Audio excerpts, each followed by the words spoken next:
सांप की कब्र। टेक्सला में एक अजीम बुजुर्ग हैं जिनका नाम सैयद पीर शाह फतेह हैदर सफदर है। यहाँ अकीदतमंद आते हैं मगर किसी को नहीं मालूम कि यहाँ क्या वाकई सांप की कब्र है।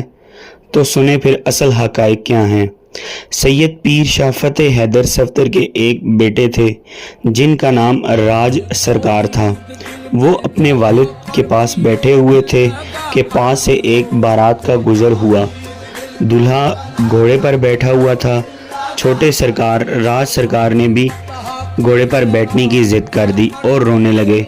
जब वालिद साहब ने मना किया तो इनको जलाल आ गया, तो उन्होंने जलाल में आकर एक दीवार पर बैठकर दीवार को ही घोड़ा बना लिया। दीवार से एक सांप निकला और सांप की चाबक बना डाली और दीवार दौड़ने लगी। जहां वो लाठी गिरी यानी कि सांप, तो ये निशान बना हुआ है।